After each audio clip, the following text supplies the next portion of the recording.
آقا علیہ السلام نے فرمایا کہ اللہ تبارک و تعالیٰ نے نور سے، صاف ظاہر ملائکہ نور سے پیدا کیے گئے، مگر خاص نور سے ایسے ملائکہ کو پیدا کیا ہے، خاص نور سے ایسے ملائکہ کو اللہ نے پیدا کیا ہے جن کی ڈیوٹی جمعرات کو، یعنی جمعہ کی رات اور جمعہ کا دن درود پاک پڑھنے والے حضور علیہ السلام کے امتیوں کا درود پاک لکھنا ہے۔ یہ ان ملائکہ کی ڈیوٹی ہے، اور وہ کیا کرتے ہیں کہ زمین پر اتر آتے ہیں، یہ ملائکہ جمعرات کو اترتے ہیں۔ ان کی ڈیوٹی یہ ہے کہ یہ اترتے نہیں ہیں باقی ہفتے کے دنوں میں، لا یحبطون الا لیلۃ الجمعہ و یوم الجمعہ، خاص اللہ کی طرف سے نور سے پیدا کیے گئے یہ ملائکہ جمعرات کو جب غروب ہو جاتا ہے آفتاب کا تو جمعرات کو اترتے ہیں، اور جمعہ کی شام غروب آفتاب تک 24 گھنٹے رہتے ہیں۔ جمعرات کی جمعہ کی رات سے لے کر جمعہ کے دن غروب آفتاب تک 24 گھنٹے ادھر رہتے ہیں، اور فرمایا کہ نہیں اترتے سوائے جمعرات کے، باقی ہفتے میں نہیں اترتے۔ یہ خاص ملائکہ۔ اب یہ سیاحین فی الارض کے علاوہ ایک الگ طبقہ ہے۔ آپ دیکھیے کتنے کروڑوں ملائکہ کی اللہ نے کیا کیا ڈیوٹیاں لگا رکھی، اور کتنے طبقات ہیں ملائکہ کے جو الگ الگ مقرر کر رکھے۔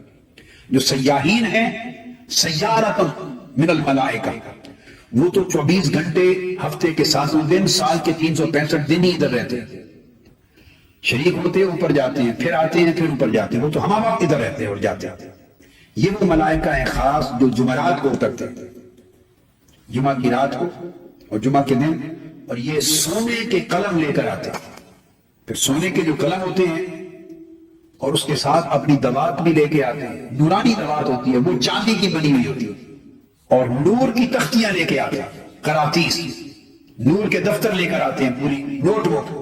تو وہ نوٹ بکس لے کے آتے ہیں، اپنے نوٹ بکس ملائکہ لے کے آتے ہیں، نور کے بنے ہوئے نوٹ بکس لے کے۔ اور حدیث پاک کے الفاظ سنیے، آقا علیہ السلام نے فرمایا لا یکتبون الا الصلاۃ علی النبی صلی اللہ علیہ وسلم۔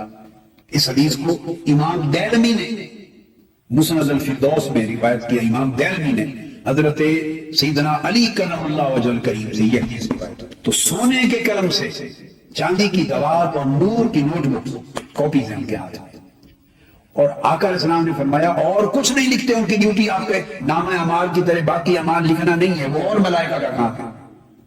جو آپ کے بیٹھے ہوئے ہیں کرامن کاتبین، وہ آپ کے اعمال لکھتے ہیں سارے، نماز، روزہ، حج، زکوٰۃ، تسبیح، استغفار، سب کچھ وہ لکھتے ہیں۔ ان کی ڈیوٹی صرف یہ ہے کہ یہ صرف درود پاک لکھتے ہیں، ان کی نوٹ بکس آپ کے درود پاک کے اندر سے بھری ہوئی ہوتی ہے۔ لا یکتبون الا الصلاۃ علی النبی صلی اللہ علیہ وسلم، سوائے آقا علیہ السلام پر درود و سلام کے اپنی نوٹ بک میں کچھ نہیں لکھتے، اس کا ریکارڈ بناتے ہیں، کس شخص نے کتنی بار درود پاک پڑھا، کس نے کتنا درود پاک پڑھا، وہ شاید درود والوں نے اس سال میں کتنا درود پاک پڑھا، اس ماہ میں کتنا پڑھا، حلقات کے درود میں کتنا بار درود پاک پڑھا گیا، ہر گھر میں کتنا درود پاک پڑھا گیا، وہ لکھتے ہیں، نوٹ کرتے ہیں۔ آپ اندازہ کریں، سبحان اللہ۔ اور وہ نوٹ بک لکھا ہوا، اس کی سمجھے ایک کاپی اللہ کے حضور جاتی ہے، ایک آقا علیہ السلام کی بارگاہ میں، ایک عرش وہ اللہ پہ جاتی ہے، ایک گنبد خضرا پہ جاتی ہے۔ اور قیامت کے دن جب آپ اٹھیں گے تو یہ آپ کے سارے خفیہ ریکارڈ ہیں ہمارے صالحہ کے، یہ الگ اچانک جب میزان پر پہنچیں گے، جب آپ کے اعمال تولیں گے تو یہ اس وقت سارے ریکارڈ نکال کے آپ کے نیکیوں کے خانے میں تول پہ رکھ دیے جائیں گے، اور ان کا وزن اتنا ہوگا کہ سب کچھ بخشوا کے لے جائے گا، درود پاک سب کچھ بخشوا کے لے جائے گا۔ اللہ رب العزت آسمانوں سے، عرش سے ان کو بھیجتا ہے، نورانی دنیا سے سونے کے قلم جو جنت اور عالم آخرت کے سونے اور چاندی کی شان ہے۔ کس لیے؟ صرف لا یکتبون الا الصلاۃ علی النبی، وہ صرف اور کسی عمل کے لکھنے کے لیے سونے کے قلم اللہ تعالیٰ نہیں دیتا ملائکہ کے ہاتھ میں، صرف جب درود و سلام لکھنے کی باری آتی ہے تو سونے کے قلم دے کے بھیجتے ہیں، میرے محبوب پر درود و سلام پڑھا جا رہا ہے، میری امتی حلقات کی شکل میں پڑھ رہے ہیں، سونے کی قلم لے کے جاؤ، چاندی کی دوات لے کے جاؤ، اور نور کے دفتر، نوٹ بکس لے کے جاؤ اور پڑھو۔ دیگر دینی، مذہبی، روحانی اجتماعات پہ بھی کریں، سیاسی، سماجی اور سوشل گیدرنگز پر بھی کریں، اور ہر جگہ اس کا اطلاق، فیملی کے گھر کے اندر بھی، گھر کے باہر بھی اس کا اطلاق ہونا چاہیے۔ اسے لائٹلی نہ لیں، ڈرے بھی نہیں، مگر اسے نظر انداز نہ کریں۔ احتیاط اور تدبیر کو نظر انداز کرنے والا اللہ اور اللہ کے رسول کو پسند نہیں ہے۔ تدبیر اور احتیاط کو نظر انداز کرنے کا نام توکل نہیں ہے، اس کا نام بھروسہ نہیں ہے، اور نہ اس کا کوئی تعلق تقدیر سے ہے۔ تقدیر ایک الگ سبجیکٹ ہے اور تدبیر ایک الگ سبجیکٹ ہے۔ پریکاشنری میجرمنٹس لینا ایک الگ باب ہے، اور اللہ کا امر اور اس کی تقدیر، اس پر بھروسہ کرنا، یہ الگ چیپٹر ہے۔ بعض لوگ کم علمی کی وجہ سے ان دو چیزوں کو خلط ملط کرتے ہیں۔ یہ تدابیر ہیں جنہیں اختیار کرنے کا حکم اللہ رب العزت نے دیا ہے، اور حضور نبی اکرم صلی اللہ علیہ وآلہ وسلم نے بہت سختی سے دیا۔ حضرت ابو سلمہ روایت کرتے ہیں، ان ابی سلمہ سمع ابا ہریرہ رضی اللہ تعالی عنہ بعد یقول قال النبی صلی اللہ علیہ وآلہ وسلم لا یوردن ممرد علی مصح۔ حضور اسلام نے فرمایا لا یوردن ممرد علی مصح۔ اس کے دو معنی ہیں۔ پہلا معنی جو بالکل لغت کے اعتبار سے کلیئر ہے وہ یہ کہ تم میں سے کوئی شخص اگر کسی ایسی مرض میں مبتلا ہے، ممرد یہ باب افعال امراض میں سے ہے، ایسی مرض میں مبتلا ہے کہ وہ دوسرے کو مرض لگا سکتا ہے، کنٹیجیس ہے، اس کی مرض دوسرے کو منتقل ہو سکتی ہے، جیسے کورونا وائرس ہے یا طاعون تھا یا اس طرح کے کئی اور کنٹیجیس ڈیزیزز اور النیسز۔ فرمایا جو شخص ایسا مریض ہے جس کی مرض دوسرے کو منتقل ہو سکتی ہے، وہ صحت مند آدمی کے قریب نہ جائے، یا صحت مند آدمی اس کے قریب نہ جائے، ان کا فزیکل کانٹیکٹ نہ ہو،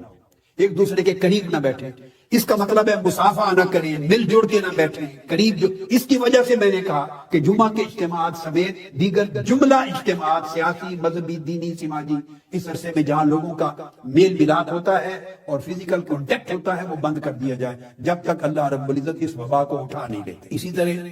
ایک حدیث اور آتی ہے، یہ صحیح مسلم میں ہے، کہ حضور نبی اکرم صلی اللہ علیہ وآلہ وسلم کی خدمت میں ثقیف سے ایک وفد آیا تھا مسلمان ہونے کے لیے، آپ کے دست اقدس پر بیعت کرنے کے لیے۔ ثقیف یہ طائف کے قریب کا علاقہ، وہاں سے وفد چل کے آیا مدینہ طیبہ۔ تو ایک جگہ ٹھہرایا گیا وفد، حضور علیہ السلام کو اطلاع پہنچی، اور آپ کو یہ اطلاع پہنچی کہ ان میں ایک شخص ہے مجذوم، یعنی اس کو جذام ہے، یعنی یہ وائرس ہے اس کو جو کنٹیجیس ہو سکتا ہے۔ جب یہ اطلاع پہنچی تو آقا علیہ السلام نے وہیں بیٹھے ایک شخص کو بھیجا، فرمایا اس کو خبر دو کہ ہم نے وہیں سے تمہیں بیعت کر لیا، واپس چلے جاؤ۔ انا قد بایعناک